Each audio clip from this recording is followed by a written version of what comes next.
Few Goldilock Bears podcast with Vincent Cloud. John Nemitz. David Lauer. And your boy Scott. I'm sorry. I mean, it's me. It's and Scott. And this is the show where we discuss our loves and our hates and our indifferences. It's going to be a little different this time because someone had to sit in and be a special guest. I'm so sorry. I can go. I'll just step off. So we're going to be choosing. It's very nice here. I got stuff to do. So we're going to be leaving out a few topics, but that's fine. But before we do any of that crap, we got to bring up old topics in a segment we like to call the Deja Fuse. I have one. You know, we were talking about the Beatles' White Album, and I was really annoyed with myself for not mentioning Martha, My Dear. Martha, My Dear is such a cute piano love ballad, but at the same time, it's about his dog. It's about his love for his dog, Martha. I think that song sounds like farts. I don't farts. know much about the Beatles, so I'll just let you continue. At least farts blamed on the dog. Yes, there you go. Paul, did you write this? No, it was the dog. I mean, oh shit. But that's really cool. You could actually see Martha in the Something music video for you Beatle maniacs. What are we called, Beatles fans? Do we even know? I think that's good. Yeah, Beatlemaniacs. The That's Beatlemaniacs, official, right? Yeah. I don't. Oh, really? Cool. I lost my uncle to Beatlemania. Oh my gosh. Is that your book you're gonna write? And then of course, whenever I get tired, one song pops in my head. John Lennon's I'm So Tired. Like every fucking time. Because like that's so perfect. You lay down and sleep, you're like, I'm so tired. However the song goes. Wow, that was pretty damn close there, Scott. Wasn't that song on Across the Universe? It might have. Oh man, I haven't thought of that movie in a while. It might be in there. Yeah. But that's so very good. He's really tired, but then he's restless, and he's also thinking about Yoko. She's kind of like they've been talking and stuff, and he's like, "Oh man, this might be getting serious and shit." And I don't know. It's a nice little peek into his life in that little song right there. It's awesome. I feel like John Lennon was just trying to fall asleep, but Yoko wouldn't shut up. And he's like, I'm so tired. Leave me alone. God damn it. No. And then Piggies. I will have to mention that was one of the last songs for me to kind of warm up to. So I understand. I understand that these songs aren't enjoyed by everybody. I get that. So did you enjoy the full catalog then? Yes. If you finally came around to Higgy Wiggies or whatever it was? Oh, catalog is in like every album and shit. Yeah. I still have to check out the earlier stuff. I do like it, but they're not as full albums. They're more like, oh, we had some songs here and then this is filler, and they just didn't consider albums the same until Rubber Soul, something like that. Yeah. But yeah, that's I think that's all I have to say about White Album. I have more, but I don't have to. Turn into a full We'll just dole it out before each episode. Yes. All right. So let's get the actual show started. Someone hasn't started in a while. Was it John? I think John needs to start. I could start, and I'll come out hot with my background image here. I love the Showa Era Godzilla films. I had not seen a single Godzilla movie ever until like last year. Oh, sorry. And then I ended up seeing Godzilla -1, and I loved it. And like that was the newest one that just came out. And then someone had mentioned to me that it was very similar thematically to like the original. So I checked that one out, and I love that one. And then my buddy lent me like a Blu-ray collection of every single one, like every single movie with Godzilla in it until like 1978 or something like that. I can't remember what year the last one is. And over the past few months, I've been going through those. And while I wouldn't say I loved every single movie, I definitely found something to enjoy in all of them or something notable. Um, so I'm not going to go through every single film, but I'll call out some highlights on what I liked. So the OG, you've got the whole like very philosophical, like what have we done with nuclear weapons, and the hesitancy to bring a new weapon to humanity, even if its purpose is to save the country or planet potentially from Godzilla. And then the second movie, they kind of keep some philosophical themes, but they really start to veer into like it's just kind of cool that there's this big monster. And then by the third movie, it's already King Kong versus Godzilla. So it's like, okay, we want to see big monsters fighting other big monsters. And having been a fan of the original King Kong, definitely enjoyed seeing King Kong coming onto the scene.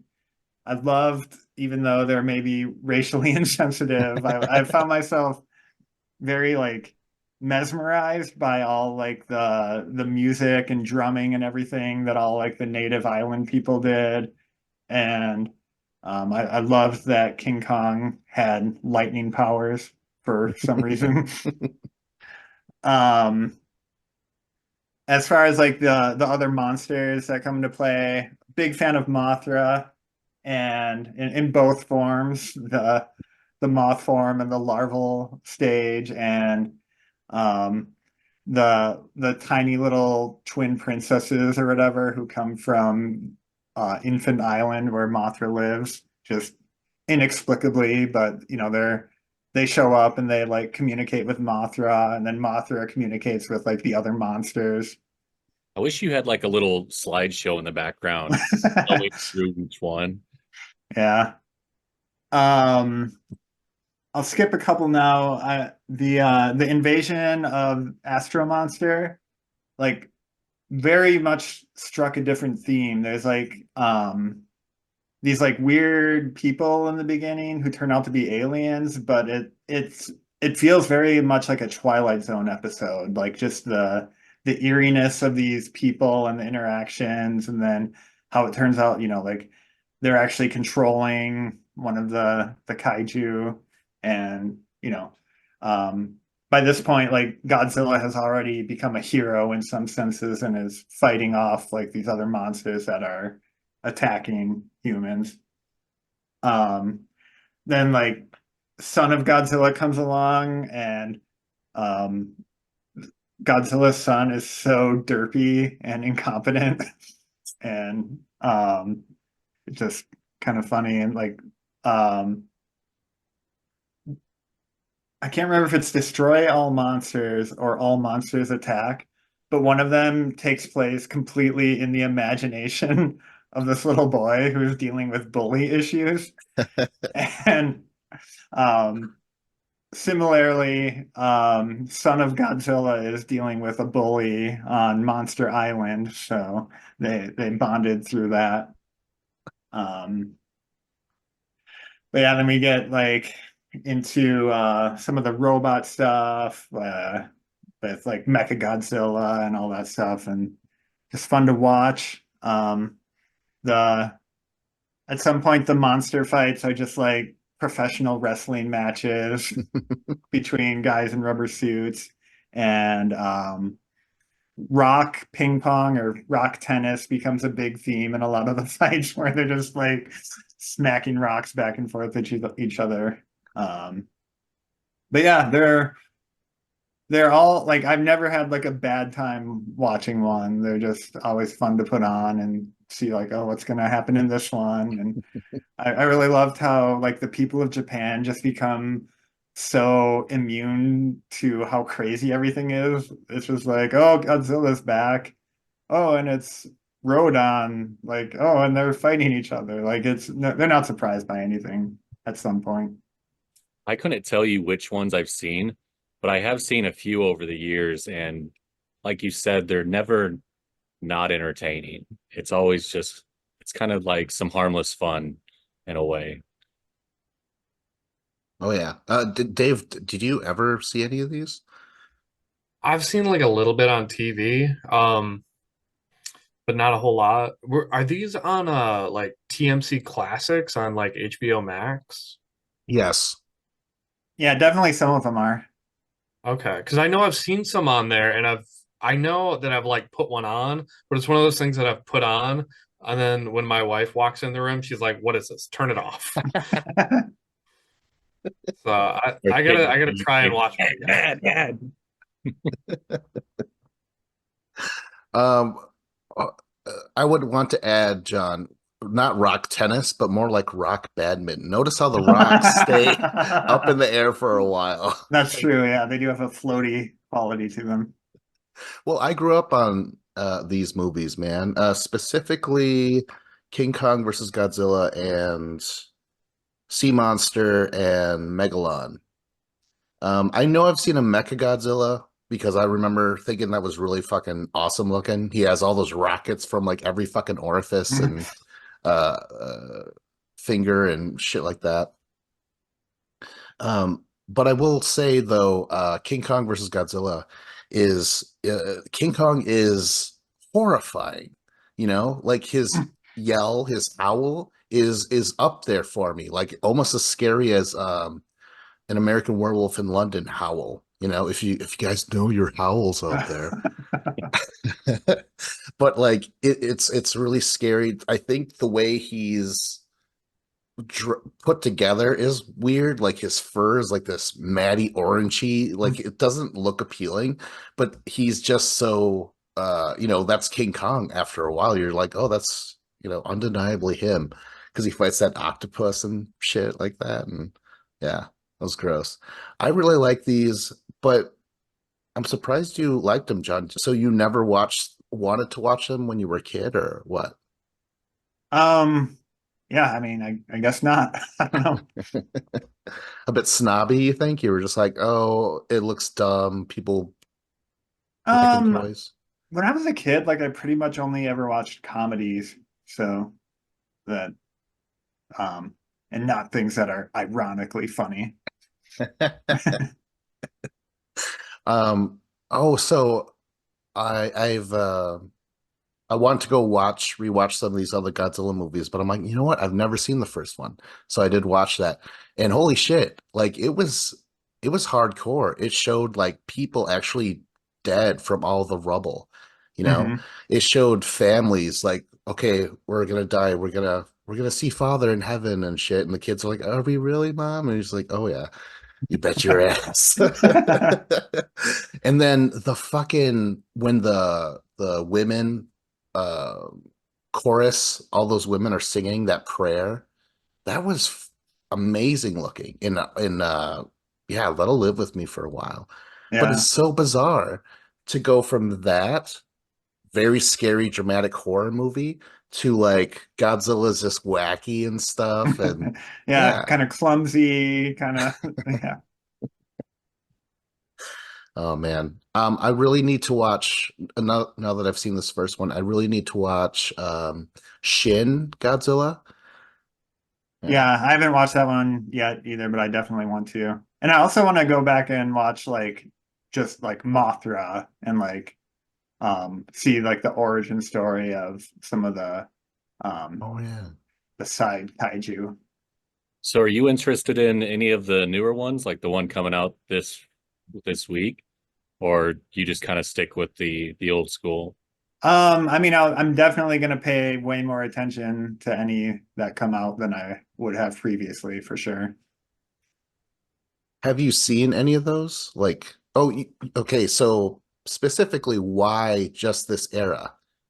The next era is Um, pretty bad or what? no, I just haven't gotten to it yet. Oh. Okay. All right. thought we might uncover something where I'm like, because I heard they get really weird, but I don't know. And that whole son of Godzilla thing, I think he looks bizarre. The son? Yeah. Yeah. So I don't know if I will watch that movie. And he's always just like he's trying to do like the heat breath, but he just blows like these little vape rings. Oh my God. He was vaping back then, like all kids do now. Oh gosh. Oh Jesus.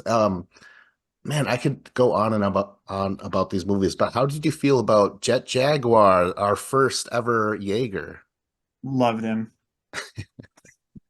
Especially like how he became sentient when he needed to be, and then when the threat was um conquered, then he just became a normal robot again.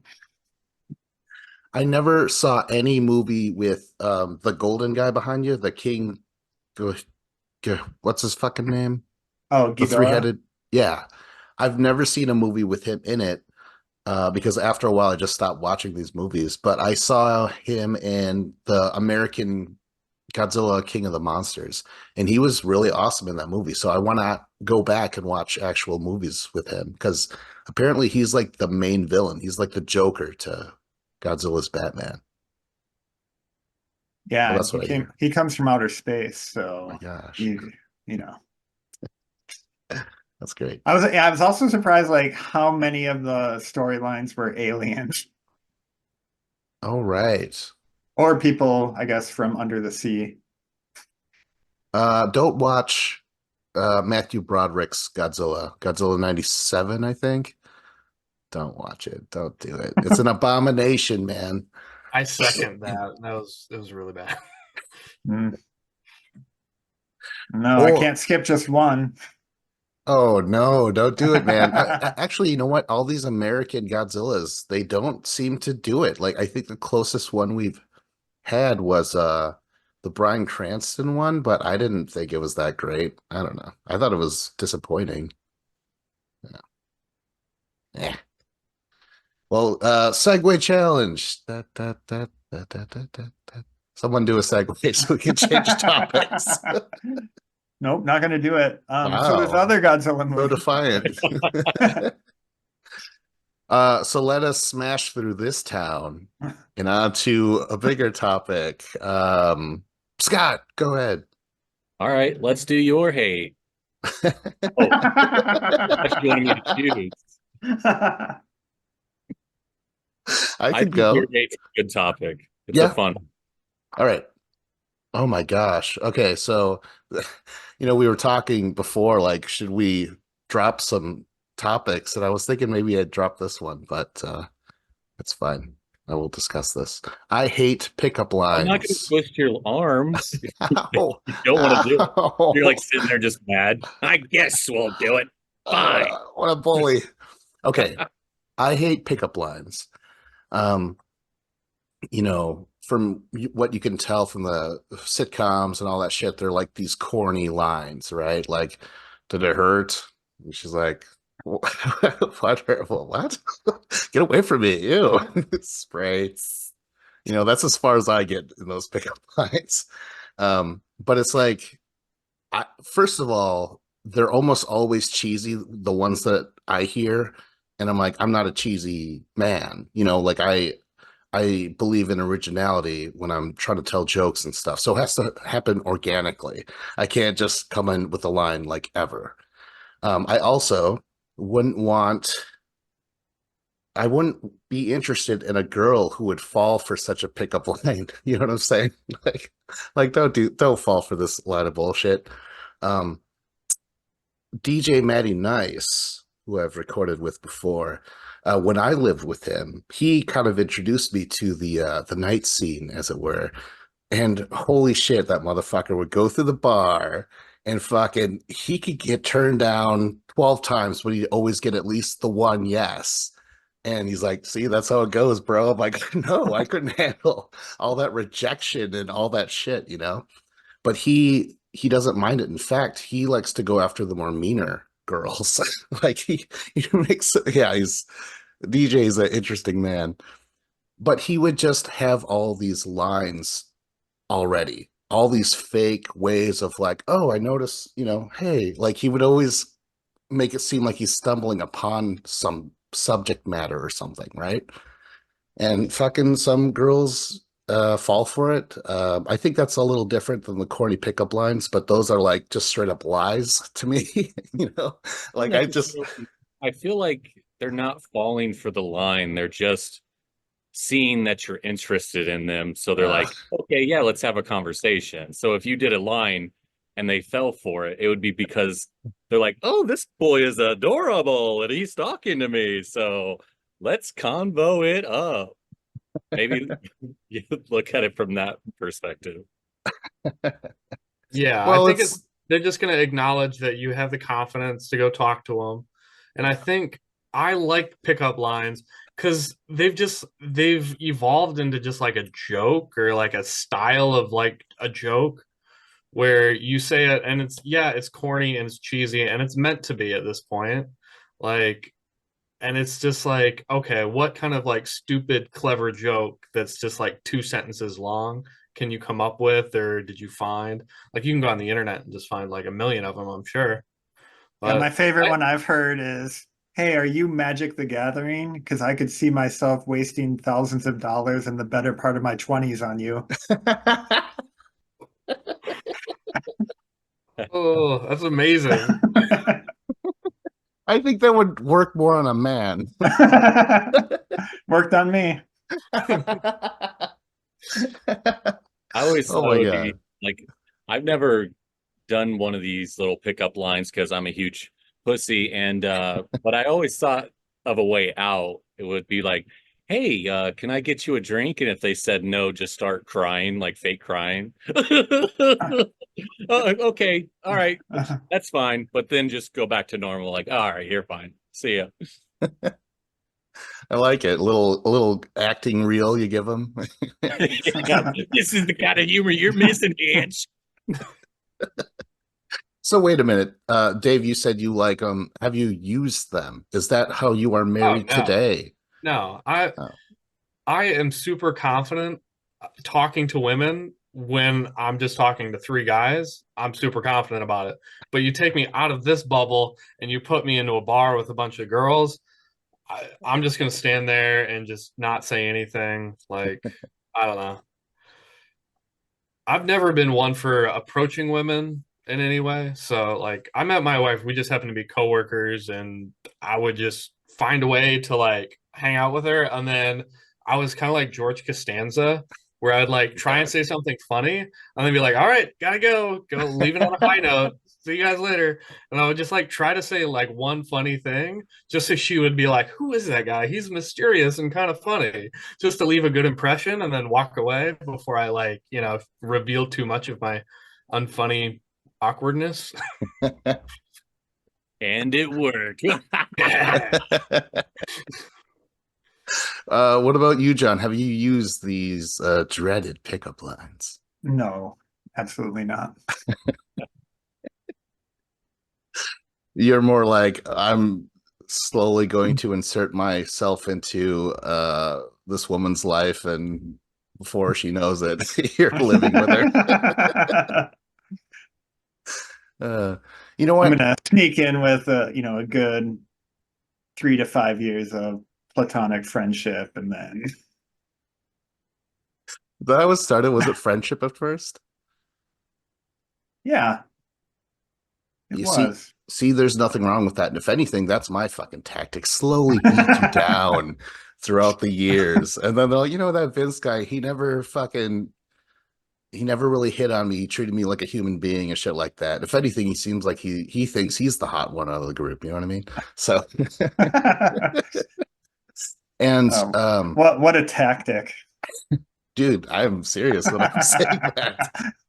Um, the other thing is, that's when you're at bars and shit. So when you're at a house party, there's almost no need because you all know someone there. There's some, way to break the ice instantly. So that's what I prefer. I am not much of a, get up there and like, hey, can I buy you a drink? I did that once, but I was with like 6 dudes and there was two women, and there was the hot one, and then the friend. And everyone was fighting for the hot one. I end up with the friend. Yes, so let that be a story and lesson. But hey, did it hurt? What? when you fell off that topic and onto another one. Nice. I like that. All That was right. good. Who up?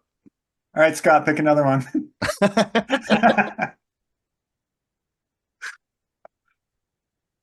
I think Scott's got it in him for a topic. I mean, what? We got a indifferent now? Yes. Well, you can Yeah. either do Dave's or mine. Go So- ahead, Scott. Go. Mine is just trying new food. I'm pretty indifferent to it. I mean, once I like something, I kind of just stick with it. I started to try more new food in my late 20s. And then I'm always just kind of like, for the most part. Every once in a while, you'll find that little something where you're like, I gotta have it more now. But well, for the most part, it's pretty just kind of like, okay, well, I'd rather just continue on eating this yummy to my tummy stuff as opposed to this thing that's fine. Do you get tired of anything ever? I eat burritos, chili, and spaghetti all the fucking time. And no, I do not get tired of it. And then chicken. So that's pretty much the four things I eat. Holy shit.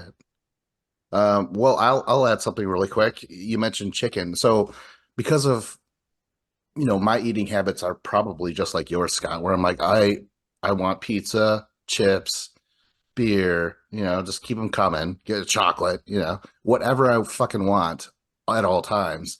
And then, this year they're like, sir, you have the blood pressure of I don't know, something that has high blood pressure. Like you got to lower it.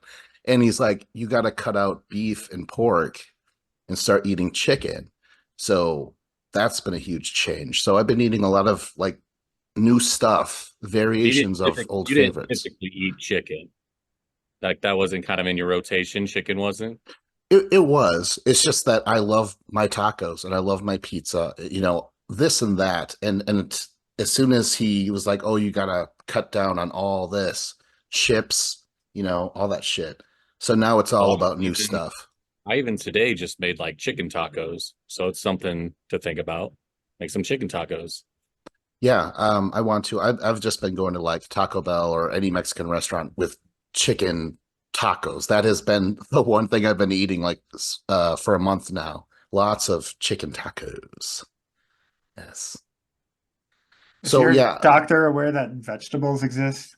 no, he of course he mentioned the vegetables and stuff, and I'm eating way more fucking mixed nuts and really cutting down on the chips. That sucks. Such a bleak world without chips. Oh God. What about you guys? You guys have adventurous? I love trying new foods. I mean, I definitely have my go-tos if I just want, okay, I want something and I want to know that it's good. Like I have those things in the rotation, but like for example, at my old job, there was like this Chinese place we went to like once a week at lunch, and my one coworker got the same thing every single time for, however many years we were doing it. And I just rotated, like I tried every single lunch special they had on the menu over that time, which was like, 30 of them or something like that. And I love trying like new cuisines. Like if there's like a kind of food I've never had before, um, like like Ethiopian food, Thai food, Peruvian, whatever. Like I love trying it out. I'm always like looking on my my phone apps, seeing like, oh, any new recommended restaurants around me I should try, and if there's something new, I'll go check it out. Love that stuff. Do you live in a big city, right? Yeah, Minneapolis. Yeah. So that like when I first worked in Tulsa, like on Saturdays, me and my coworkers, we would all get takeout from like a different restaurant. And I loved it because it was always something new. And like it was the first time I'd like been in a big city because we would get like Greek food and or like Mediterranean food. And it was just like I didn't know what to get. So I'd kind of just like, okay, that kind of looks good. I'm like, I'm not really sure what lamb is, but give it a try. And like I was surprised at how much I enjoyed the new variety because I'm kind of just a slave to like the cheeseburgers and pizza and tacos and spaghetti and just the same old thing. I do like trying new stuff, but sometimes I find like when I was trying like sushi, I got like there's a sushi restaurant in the town I live in, and I tried like three different kinds, and I found one that I really liked. And that was like 4 years ago, and I've never tried a different kind. Just every time I get the same one. So I'm like, I feel like I like to try new things, but if I find something I really like I won't change it. I'll just stick with it. Yeah, Chinese food exactly. is something that I never ate until like mid-20s, and I was super happy that I decided to try it because it's so fucking good. Like and actually I never really ate egg rolls until recently. I started to enjoy those. That's a new thing that I've eaten recently. But yeah, drool, drool. Try the crab rangoon. Oh, I love it. Yeah. Oh my God.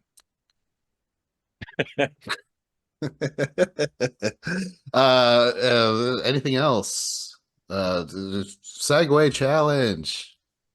Shall we sample a new and exotic topic? Why, yes. Dave, I think you have the floor. All right. I'll do my love. I love ELO, Electric Light Orchestra. This is a band that was from the 70s. Their lead singer is Jeff Lynne. He's kind of like the creator and the head guy of the band. Um, Electric Light Orchestra, I feel like I love this band so much. They have so many great songs. Um, I feel like they're super underrated. Like when you think of like big bands from like that era, everybody always thinks of, like Pink Floyd, The Who, The Stones, but like in ELO, like Electric Light Orchestra, I feel like they're kind of a victim of their name because their name is just kind of weird and generic sounding. So like people don't know like who Jeff Lynne is. So I feel like that kind of hampers them their name. So I feel like that makes them underrated. But like musically, they're just like incredible. I feel like they're British. Their first album came out in like 71, and they've come out with stuff ever since then. He's still around. He's probably like 80 years old or close to it now. And he has a tour, like the final tour is going on this year. Um, and their Electric Light Orchestra has like this fusion of sounds where he was heavily influenced by the Beatles because he listened to the Beatles as he was growing up. So their sound is like similar from like the Beatles meets Pink Floyd meets like more disco era that's more modern, like the Bee Gees. Um, all of it's very like up tempo, like awesome beats that are super fun, and then they add in like the classical strings to it, which give it like this big grand sound. And the way that I don't know, just all of their songs, they have so many awesome hits, and everybody like if you think you don't know who they are, it's like once you listen to their music, you're like, oh, I do know them because they're in like soundtracks for like a million different movies. Most recently and most was Mr. Blue Sky with Guardians of the Galaxy. But like also there's one of them is in like I think Billy Madison from like the 90s. Telephone line, I think. It was like Yeah. a little scene with Steve Buscemi when he's like crossing Billy Madison off the list. They start playing one of ELO songs. But like I don't know. I just anytime I play their music, I have a playlist of like 15 or 16 songs. Like I will be driving and I'm just like smiling ear to ear, just like, oh my gosh, I love this song. This is a great one. I will Uh, say that in preparation, I searched them and listened to the first two songs. They just so happen to be Telephone Line and Mr. Blue Sky. Mr. Blue Sky, I immediately was like, oh my God, I know this song. I've always, anytime I hear this song, I enjoy it. And they do have such a vibe that when you mentioned how you would drive and just smile, when I listened to them before this, I was just, it like put me at this ease. It was so relaxing and fun to listen to. I had no idea that. I thought it was like EDM, like, electric dance music or something. Like I think there's a band that's kind of has a big wordy title too.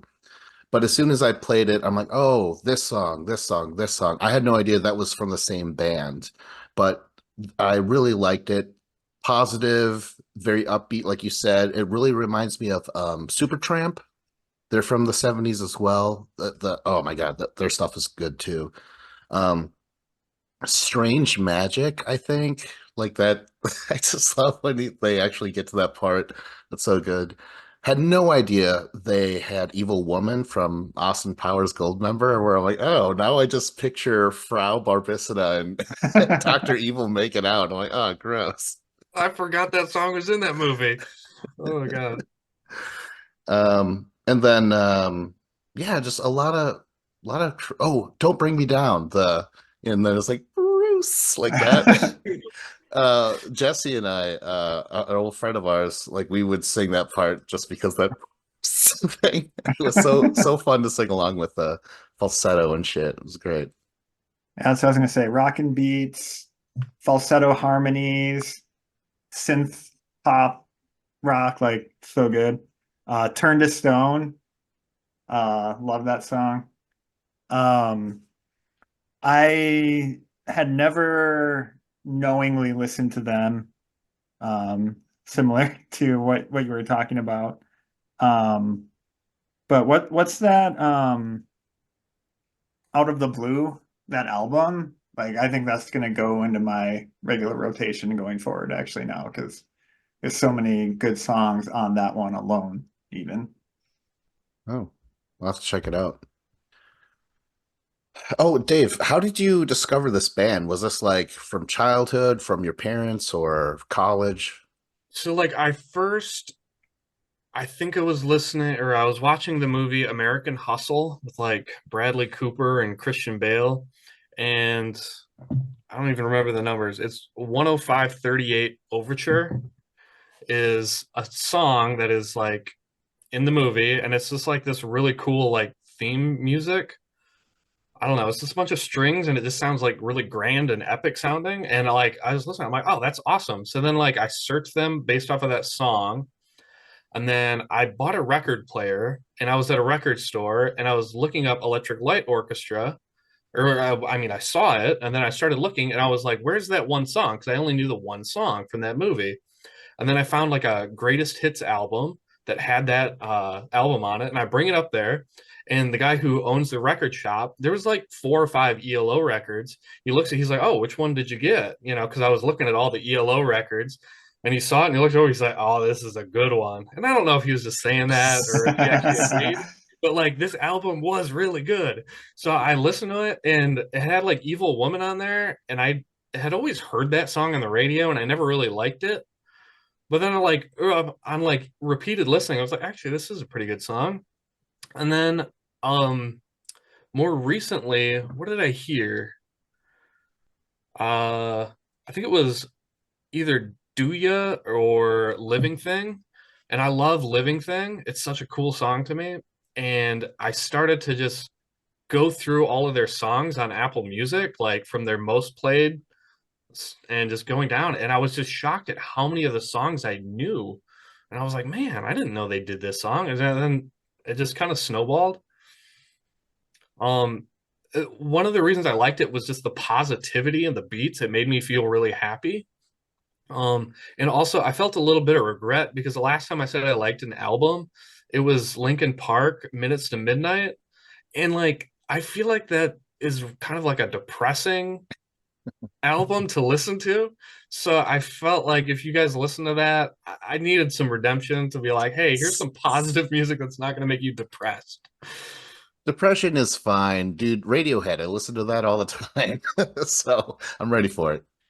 I expect it. I'm like, I've had way too many horrible relationships. I'm like, okay, if she's not cheating, I don't know what's going on.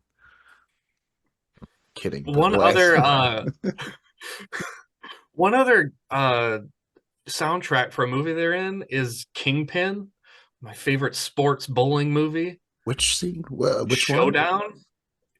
Showdown with Bill Murray. It's the scene where Bill Murray and what is his name?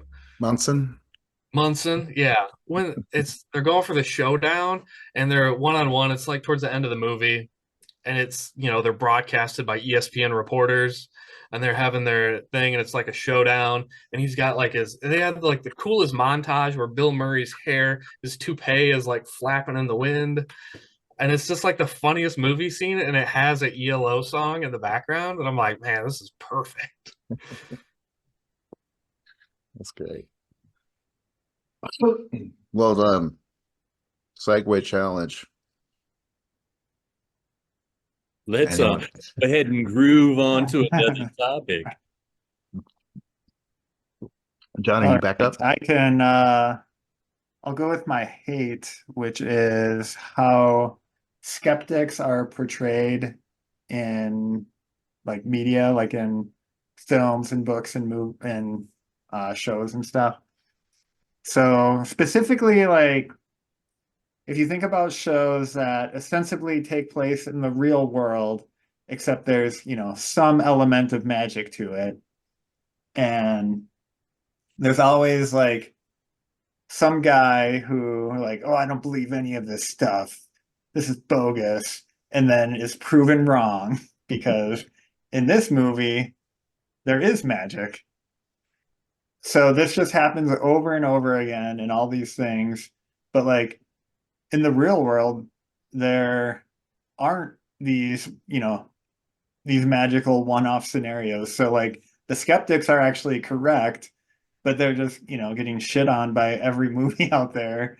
And it just gives people who engage in magical thinking a way to, like feel like, oh, maybe I actually am right because I see myself being proven right over and over and over again. Is it because you identify as a skeptic, John? Oh, for sure. Yeah. I mean, this is 100% me taking it personally. Yeah. That's so funny. Okay, well, all I wrote down was that in movies, especially with like biopics, they sometimes have a character be like, you're gonna fail. Why would you even pick up a guitar and shit like that? Or something. And they're like, oh, that, my father said that. And then they're like, the dad's like, no, I was completely supportive. But, they needed it to be dramatic and shit like that. Same, I guess they did that in that Bohemian Rhapsody movie where they're like, the producer heard Bohemian Rhapsody. He's like, this is going to be amazing. I support you guys so much. I love you guys, but in the movie, he's like, oh, it's trash. You know what I mean? I'm going to burn it right now in front of you and shit like that. But they changed it for the movie. And the producer he's like, dude, what the fuck, man? Okay, so this happens a lot in like JFK, remember? He's like, oh, he's trying to do the right thing and prove this case or whatever. But the wife, it's always the wife. She's like, I can't stand this. You're obsessed. I'm going to Mother's. You know what I mean? I'm taking the kids. And I don't even think that was true, but it's just that's a cliche that happens where like the wife who's supposed to be supportive or whatever just does not. Oh yeah, believe. another good example of that. I just rewatched Close Encounters of the Third Kind, and like, yeah, like he's like literally like shoveling dirt in through the window, and they make her look bad for like being fed up with it. So wait a minute. If Rochelle was piling up a big pile of dirt, you would be like, "I'm going to Mother's." Yes, and I'm taking the house plants. That's awesome. Oh, the other thing I have to include, because I remember seeing this so many times in movies, where the kid is like, "Oh, mom, Chucky is real and he's killing people," and the mom is like, does not believe that her kid. I always hated that because my mom believed me when I said something. I was, maybe it's because I never really lied, but like, Maybe it's that because was- you're not saying a doll is killing people. It's completely insane. yeah, I turned my back. I'm like, do what you want to do, Chuck. I'm not gonna live with this. Oh my God. But no, just she would always believe me, I guess. I don't and I always hated that cliche of parents not believing their kids and stuff. But finally, um, Iceman thinks that Maverick is dangerous and should not be a pilot or whatever in the movie Top Gun. And guess what? He is correct. That's like the one skeptic who's like, yes. Remember that, Scott? Where Tom Cruise is like, I am dangerous. If you haven't already, go ahead and check out our Top Gun review. Oh, can you find that and download it on www.mymovierecollection.com? Why, you can with a simple click of the mouse. Nobody has mice anymore, do they? No. Everyone just uses eye tracking and stares at what they want to click on. What is that ancient relic in your hand, Scott? What about you guys? Any other skeptic things pop out? Has anybody seen the movie Don't Look Up with Leonardo DiCaprio and Jennifer Lawrence? No. No. Okay, it's on Netflix. It's worth a watch. I think it's really funny. It's just a satirical movie. And it's kind of like Leonardo DiCaprio is basically like a super smart scientist, like guy who's astrologist or whatever, and he discovers that there's like an asteroid that's coming towards Earth and it's going to hit Earth and we're all going to die. And he's trying to go and spread the word to everyone and tell them. So he's going on to like morning news, like the Today Show, like those morning news shows, and he's like telling them like, hey, the world's going to end, this asteroid is going to hit the planet and we're all going to die. And they're all just like, quit being such a downer. And they're like, are we even sure this is real? I don't think so. And it was like him just going around telling like the plain obvious truth, like, hey, look up, like you can see that something bad's gonna happen, but nobody believes him. And then like he goes and he tells like the president of the United States, he gets like a meeting, but then like all the politicians are like, well, actually scientists have discovered that this asteroid is made of like some rare mineral, and when it hits the earth, that mineral is going to cover the earth and then we'll all be rich. So maybe we should just let it hit the earth. So spoiler, I've always wanted to watch this movie and just never did for whatever reason, but I'd love a spoiler and to know what happened at the end. Did it hit and they all became rich and just started buying a bunch of furniture? Yeah, All the invested rich in people, Bitcoin and lost it. So. all the rich people just like got on a spaceship and hid or got into a bunker, and then all the poor people are just like, well, we're too stupid to stop anything. I don't know. Honestly, I don't remember exactly what the ending was, so I don't know. You just have to watch it. That's what I'm trying to avoid. Just watch it. I mean, honestly, the ending is not consequential to the movie at all. It's just like funny scenes. Segue challenge. I am skeptical if we're ready to move on. I'm willing to be proven wrong with enough concrete evidence. Damn it. All right. I think I'm up. Let's see here.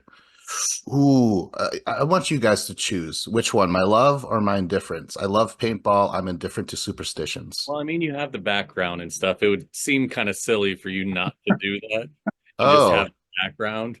oh, this is my art.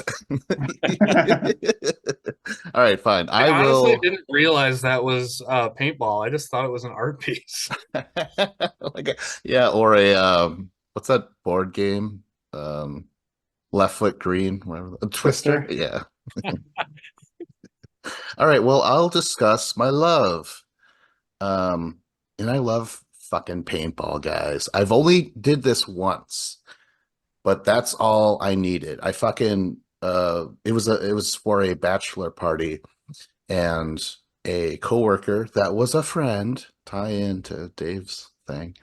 Um, he was like, "Hey man, bachelor party, you're fucking showing up, we're paintballing." I'm like, "Wow, my God, I've never fucking did that before." And I've known people that have done that. I've had roommates, couple roommates where they got all the gear, they have sponsors and stuff, and you see them on websites and shit, taking it way too seriously. So I'm just like, I don't know about this paintball thing, guys, but yeah, I'll go. And fuck, it was fun. It was scary as well because those things hurt, you know.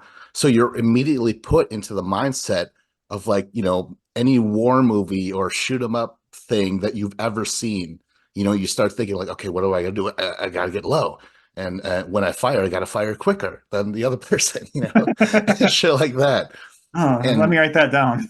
yeah, so, so it was so cool. It was a cool location. There's a lot of different settings, wood stuff, hills. Then you could go into like where they have obstacles like cars and walls, fake walls and shit like that.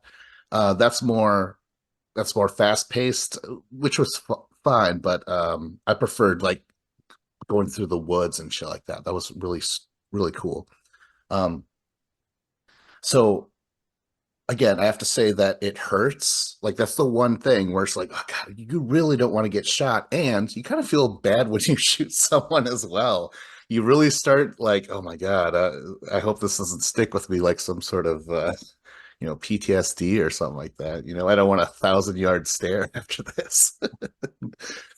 But then you get douchebags in any group where he's like, I brought my own customized gun, and this shoots like, I don't know, 50 paintballs in like 2 seconds, where everyone else is using the rentals. And it's just like, pa-doo, pa-doo, I've always wanted to do it, but I just don't like to be hurt, so that kept me away from it.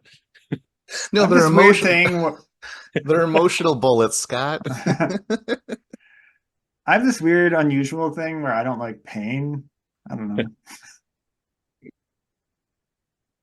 I just have to mention one of the coolest things was a movie recreation that happened live where I'm like, oh, I got my guy. He's like one of the last ones. I could see him, right? And I'm like, oh, I feel light. How many bullets do I have? And open it up, one bullet left. And these things are timed. You get like 15 minutes, I think. And it doesn't seem like enough, and sometimes it isn't, but then you have to rush. But yeah, one bullet left, take the shot, got it. Oh, so good. Do you like the community episodes of? I was just gonna bring those up. Because those are amazing. I gotta say, they weren't wearing protective eye gear, which is a major, major thing. I got, like, All You right, get Mr. not be able to Safety watch here. them. I can't watch this shit. Here's the protective eye gear. have any of you guys ever done this or have wanted to? Never done it, never wanted to. I had coworkers who were super into it, and all I would ever see is like, oh man, look at this welt I got on my chest. Like, okay, why would I want to do that? And then I heard stories of like people like you said, taking their own guns to like otherwise kind of casual events and then like cranking up like the pressure or whatever, the PSI.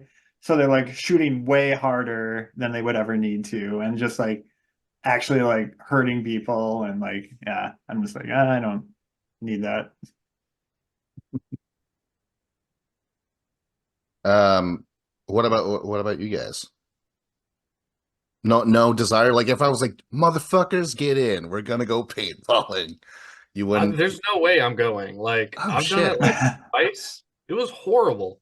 Like I could go on for an hour about all the things I hated about it. Well, Like now's the time.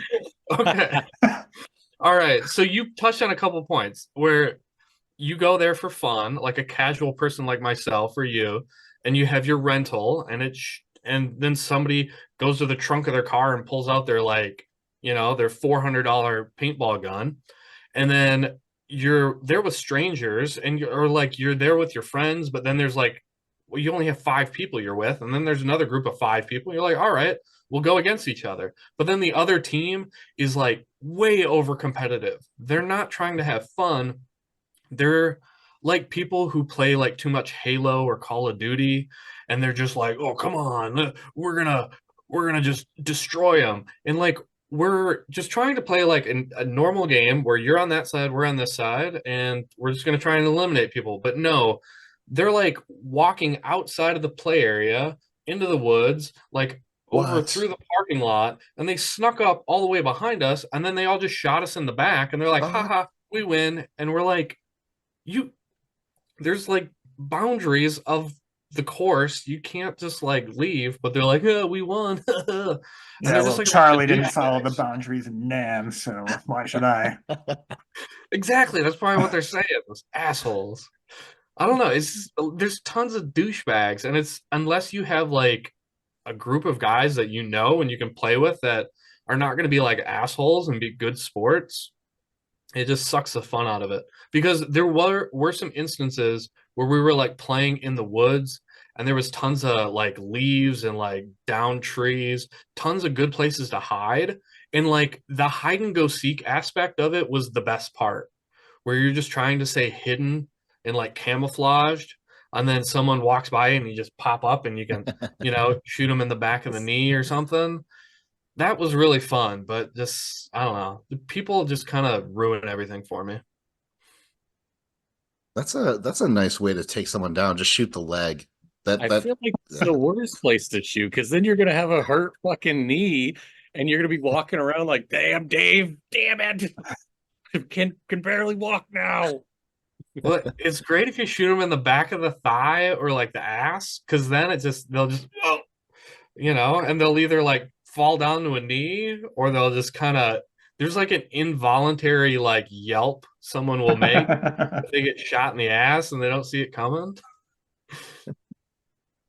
Oh, okay. So I just we picture had you not shooting anyone anywhere else, but just aiming for the ass the entire time. I only do ass shots. ass shots. There was a ref. You go in there with a ref, and he's got like the striped shirt or whatever, but like our guy was clearly like a stoner dude, just like, what's up, man? So we're gonna go in there, and he barely wanted to tell us the rules because he's like burned out, not on weed, but just his career choice is like, this is my fucking life. You know what I mean? Because later on we're playing, and he has to kind of walk around. He has to kind of move about and stuff, and we don't really have any like distinguishable things. They're like, hey, this is your enemy, or hey, that's on your team, right? And neither does he really. He's got the white stripes, but like in a forest, it could all be muddled. So I shot him. And then he was walking, right? I shot him. He stops, and you could just go, he was just over it because it occurred to me like, what time of day is this? How often does he do this? How often does he get shot accidentally? Because towards the end, someone shot near him and he was talking to us, and he's like, motherfucker, and he just grabbed one of our guns and went poop, poop, shot someone who shot near him. He was just ready to snap. It was nuts. But god damn it, man! Like I will do this again. So none of you fuckers will join my paintball team. Fine, I'll Rambo it. To Dave's point, if it was a situation where, it was all friendlies and cashes, better word. Um, I could imagine doing that, but yeah, I would not want to be like in a situation where unknowns are involved. I also got to say, it's a slight bonding experience when you make someone hurt or you hurt them, or they hurt you. Yeah, you're like, hey, you fucking shot Just me, feel like asshole. I would go out there like, all right, let's do this, guys. Ow!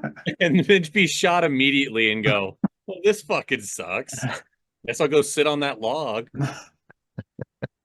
Oh, it's so much fun. I will want to do this again eventually, but with All some right, other Vin, podcast. one time, and I want to hear your referee ruling on this. I shot at a guy. He's got the paintball gun right in front of his face. And there's like the hopper of like all the paintballs that are like sitting in that plastic thing on top of the gun. I shot him and it hit the hopper right here, right in front of his face. And it's like, and he's Shoot like, him in the face. it hit the gun, didn't hit me. And I'm like, but if that was like a bullet in real life, like it would have hit you in the fucking head and you'd be dead. So I'm like, what more do you want from me? All right, your gun's been disabled. Set it down. Exactly.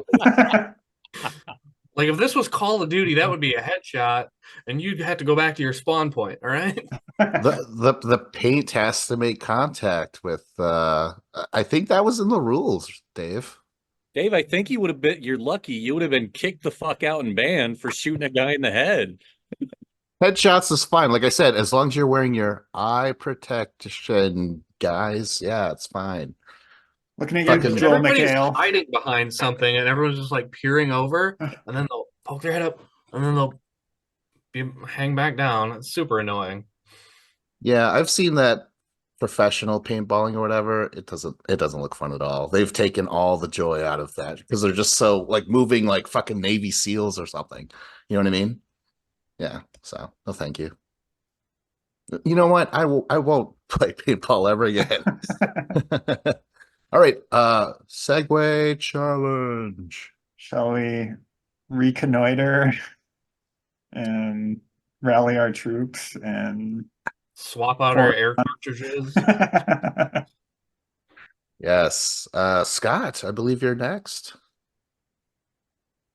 Well, you just did a love, so I mean, my hate's not a very fun one to talk about. Do your It's- love.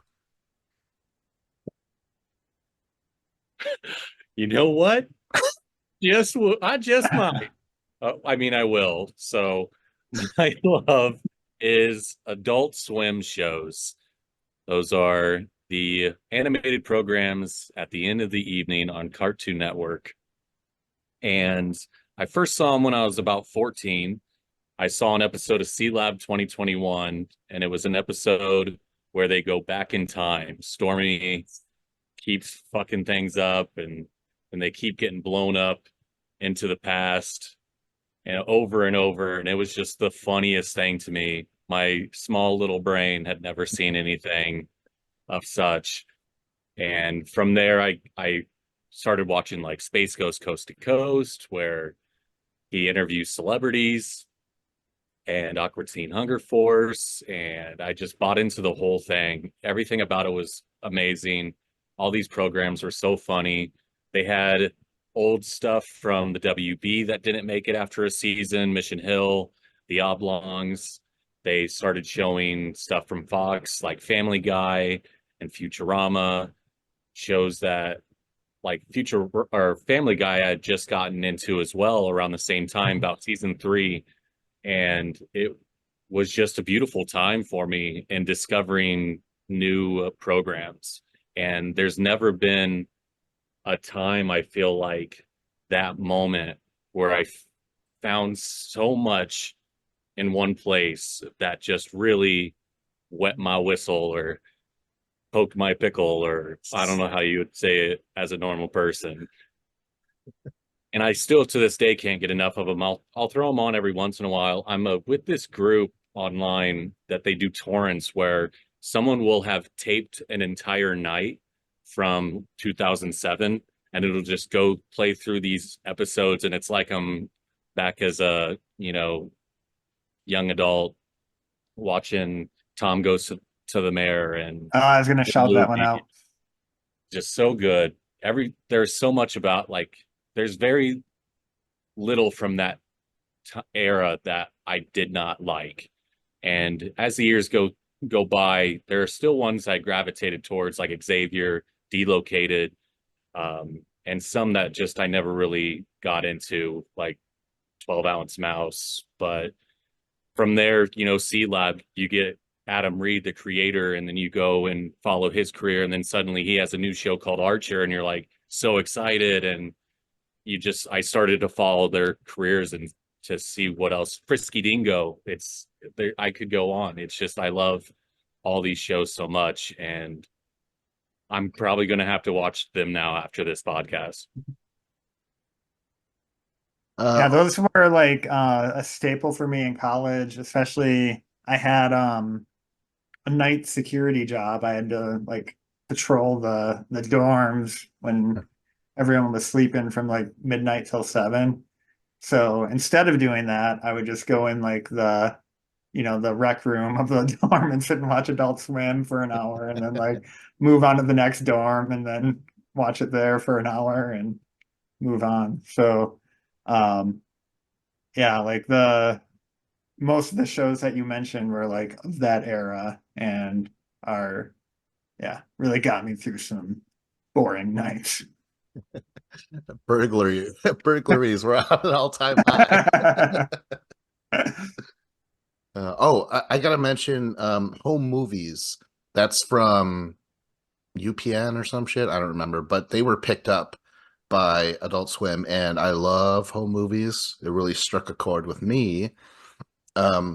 Frisky Dingo, that first season. Don't watch season 2. In my opinion, it ruins everything. And You're insane. I think they're both so good. I'm a little bummed that the third season didn't happen. They did make 2 episodes of the Exticles. I don't know if you ever saw that, yeah.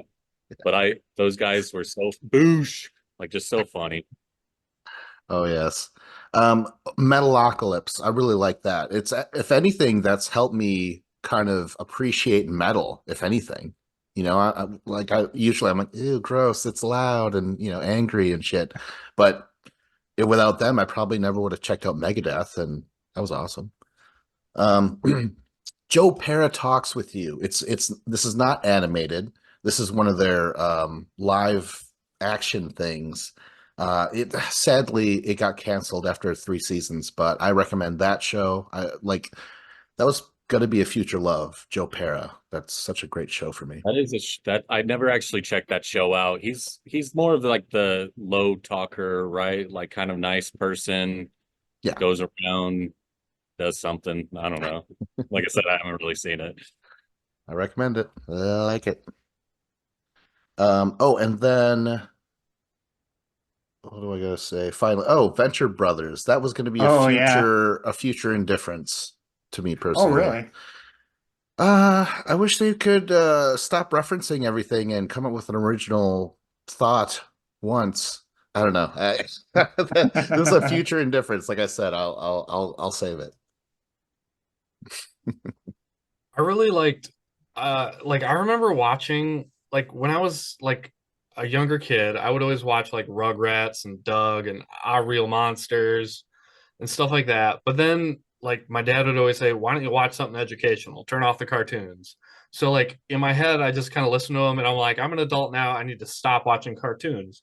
So I stopped watching cartoons. And then at some point, I think my sister introduced me to Aqua Teen Hunger Force. And I started to watch it and I was like, this is so stupid, but it's so funny. And like the episodes are just like 15 minutes long. So they're like nice little bite size.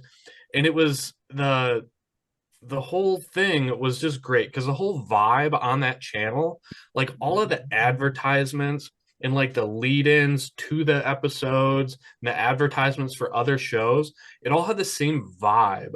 And it was like super well produced. So like saying that there was home like movies of people who recorded that with everything on it, that sounds super fascinating to me because that was like one of the things I remembered was just like the ambiance and the feeling of watching it while it was happening. It was just enjoyable. The They had like these bumpers in between shows where it felt like they were talking directly to you. So that was really neat. I used that as a tactic when I went to college for a year and worked or I was part of the campus station. I'd put little bumpers like that in between like music videos that would play throughout the night. That's awesome. Oh, the music that was very united because it was one artist, Flying Lotus. I would recommend his stuff. It's all very weird, heavily sampled stuff, but he kind of samples himself. But yeah, like very unique. He did, I think, the majority of the music for Adult Swim's little commercials and shit like that. Pretty sweet. Oh, finally. Okay, so they're so bizarre, right? And the guy who's running it all, oh, man, I don't remember his name anymore. But there was a pitch stream where you would pitch your show to Adult Swim producers. And that guy, he would be sitting in on, he would be like one of the three guys, almost like Shark Tank, but like you're like, okay, this cartoon's really weird and it's fucked up and shit, because that's what they're looking for all the time. Sometimes he's like, not fucked up enough. No, it's too, it's too logical or something like that. Like he really has a brand that he's looking for and shit. And I'll say this, Scott, your show Crude Dudes, I'm telling you, man, show them one of those things. I forgot all about that being a thing with that you were trying to get me to do. Yes. But to me, I was just like, I'm too scared to do something like that. I'd rather just make the show and then, okay, moving on. But I do think it's a fun concept, and I think that it would be something you might stumble across on Adult Swim, and hopefully someone steals that idea and No. we it eventually. And makes millions. And... God damn I it. can go, yeah, I could have. Fuck! Oh God. No, I want me to produce it and get rich, and then you're like, I'm gonna kill that motherfucker. Hey, Vince, we should meet up. Like, oh, really? You've never mentioned this before? No, we should. No, we should. Let's meet up. At the top of these stairs. I'm like, I'm not pregnant, asshole. Very fat with cash.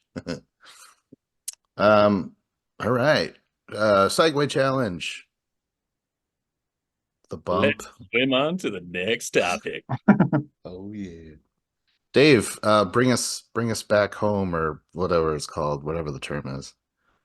Do you want my hate or my indifference? Ooh. I want those. What's Did you your say both? Oh, your indifference is Dave Grohl and your hate is gardening. What do you have more to say about? Which one are you more passionate about? Probably the hate, I would assume. Is literally Yeah, I would say. Okay, so yeah, I hate gardening. I just bought a house like 2.5 years ago. So for the last 2 years, I've tried to garden, and this is my third year, and there ain't fucking no way I'm gardening ever. I'm not gonna do it again until maybe I retire and I'm like 65 years old. I hate gardening so much. It's super expensive. You have to buy tons of shit. You got to till the land. You can either do it with like a motorized thing or by hand. It's all super tedious and takes a lot of work. Um, you gotta plant all your stuff, and like every different plant, there's different times you're supposed to plant it. You're supposed to plant them at different depths, different spacings. You have to treat them differently. So as like they start to grow, you're going to have to trim leaves on certain things. You're going to have to make sure that certain things like grow out, like pumpkins or cucumbers. They'll sprawl in every direction like vines on the ground. So you can't have them close to anything else, or otherwise it'll overtake it. I learned that the hard way. I had cucumbers growing over and smothering everything that I tried to plant next to it. So Gross. it Is that why you hate cucumbers, John? Yep, that's exactly why. Oh man, wait till you plant them in a garden, then you'll really learn to hate them. Wait till they're up your ass. You'll really hate them. And then I took the cucumbers and then I jarred them Go and on. tried to pickle them, and the pickles were terrible. They're all squishy and gross. And it turns out you have to put in like, I don't know what it is, but pickles will generally get really soggy and squishy if you don't put in some certain ingredient. Um, but gardening, you have to like water. Like I'm from Oklahoma, and it's super hot. It'll be like 100 degrees in the summer or more, and you have to water in the morning and the evening, and you have to give them like shade protection so the sun doesn't just burn them up like the leaves and stuff. Weeds will grow up everywhere. You have to constantly be attending to the weeds, and like weeds always would overtake everything.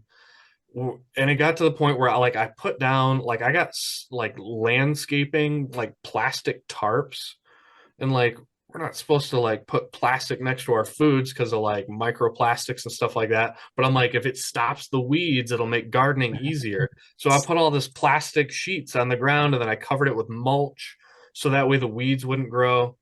The weeds didn't care. They had their own plan. They still grew through. All it did was like slow them down for like 2 weeks, and then the weeds took over. And it was They're like, one of we'll those give you a things. 2 week head start. Yeah.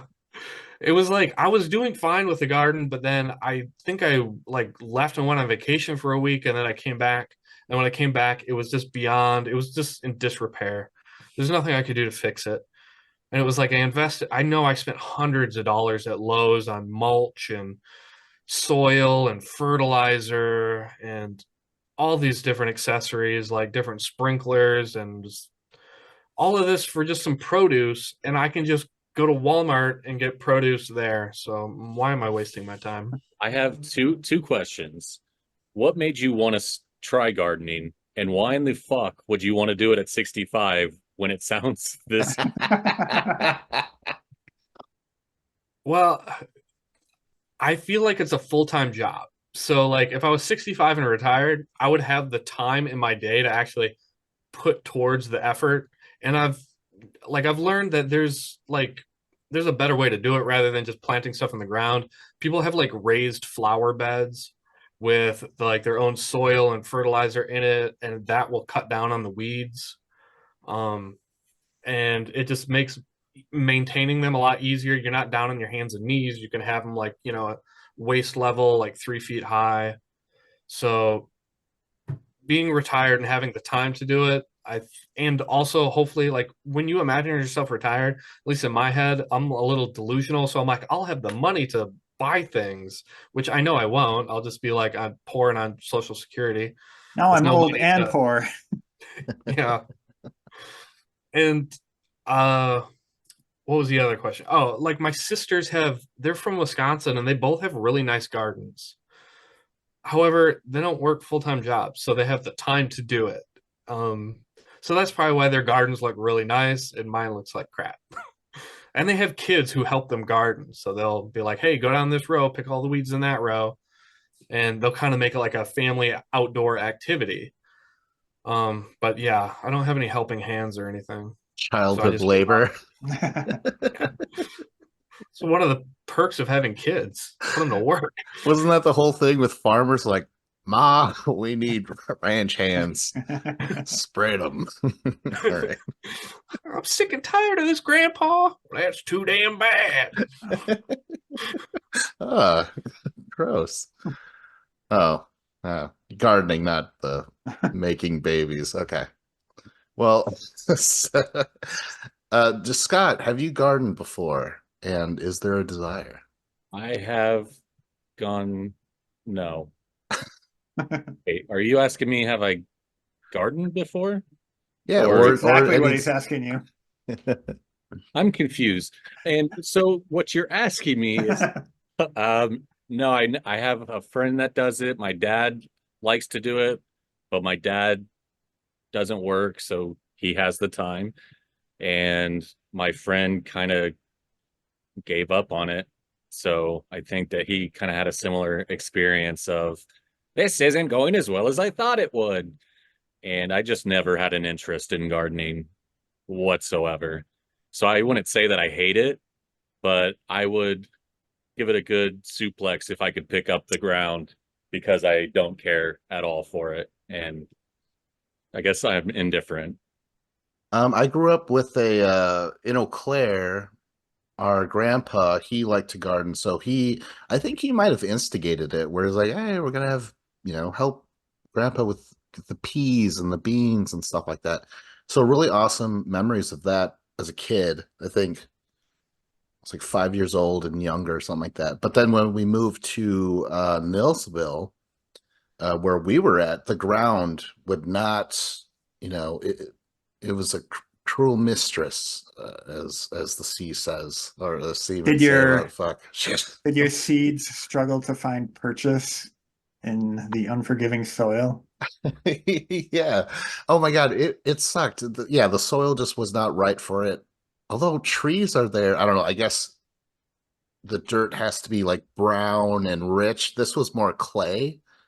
It was a very odd place where the house was. I remember I tried to plant a watermelon and it was only this big. It was like the size of a little baby tomato. It was so cute. Did not Yeah, that's what taste I was very gonna good. say. Like, up here in Wisconsin and Minnesota, we have different challenges than you have down where you are, Dave. So like, um, so I actually like, for a living kind of in the city, have a decent sized backyard garden. Um, but like our growing season is so short that like a lot of stuff it just takes too long to mature and you can't even do it. Like Brussels sprouts, I was talking about recently. Um, like it just you plant them as early as you can, and then it's like fall before they're even ready to eat, and maybe you don't even get to. I totally agree that most stuff takes way more effort, and I see myself getting more into it when I am not working anymore. However, what we've ended up doing is just converting all our garden space to stuff that comes back on its own every year, and you don't have to think about it. So we've got um, like raspberries and strawberries, a ton of asparagus, which is like one of my favorite things because like fresh asparagus from the garden is so much better than anything you would buy at the grocery store. Whereas like a lot of produce, it doesn't matter. It's like just as good at the grocery store. Is your pea better after you eat full grown farm Um, to table asparagus? yeah, it's got that aroma that you just don't get from store bought. And then Oh now, yeah, shit. we really only have like a small section that we use for stuff that you plant every year. But like once you've done it a long time, it just kind of gets easier too because we have like a big compost thing and you just get pull compost out of there and then that really helps stuff grow. And like this last year, I just had a tomato plant randomly show up that I didn't even plant and I didn't do anything with it. And I ate tomatoes then later in the summer. You ate them? Mysterious tomatoes? Heck yeah. What?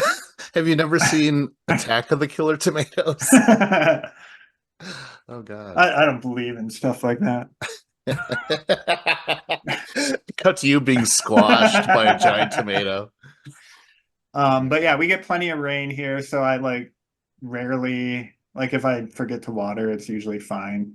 And I don't know, like it's but yeah, I definitely like we used to do a lot more stuff that I just don't bother with trying anymore, like sweet corn and um like yeah, like we've tried doing watermelons and never had luck with it.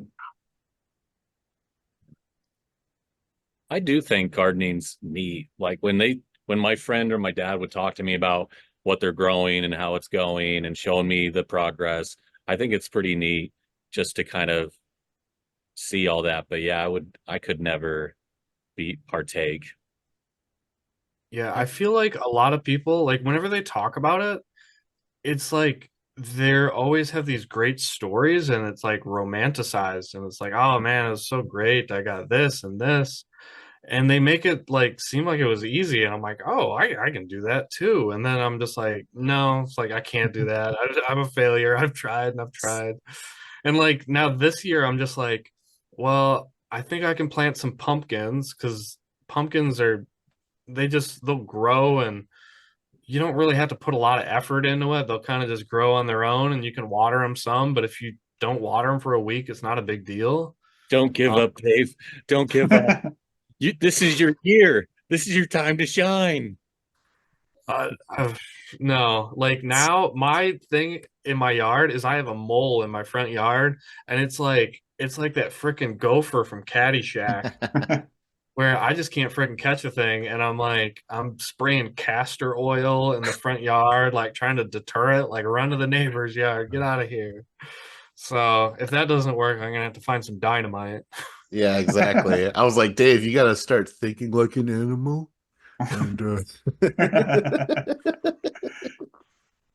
oh, okay. Before I forget, we gardening. We're talking about fruits and vegetables, not flowers. That's a Yeah, entirely different I thing. mean, so like I've always planted sunflowers because sunflowers, they grow like 6 or 8 or 10 feet tall. So, and they're super easy. So you can just plant them and kind of forget about them and just water them some, and that's it. So I like planting those. I'm sure there's other flowers that are easier to maintain that I would be okay with. But I don't know. It's the problem with like planting like vegetables and fruits is like a lot of them they just don't turn out good. Like where you get it and you're like, you bite into it and you're like, oh, this kind of tastes like shit. And then it's like, and then like I bought like a farmer's almanac for like $25, and I'm looking through it, and it's telling me all the things I did wrong. Where it was like, well, you got to pick them at this point in the season because if you let them go too long, then it'll get bitter tasting. And I'm like, well, shit, I didn't know that. But they tell you that too late. So you're like, you open the page for like August 4th, and they're like, hope you picked your tomatoes 2 weeks ago, because if not, sucks to be you. Well, the problem is you read it when you plant them, and you're just thinking about how do I properly plant them. But then when you go and pick them, you're like, oh, these suck. And then you read the book again, you're like, oh, shit, I didn't read the instructions all the way to the end. It's so weird. It's like that farmer's almanac is like the sports almanac from Back to the Future. Oh man. Well, hey, you know what? All good podcasts should end with a Back to the Future reference. So, like, subscribe, comment. This was a few Goldilock Bears podcasts with a Vincent Clown. John Ennis. David Lauer. And Scotty Allwood.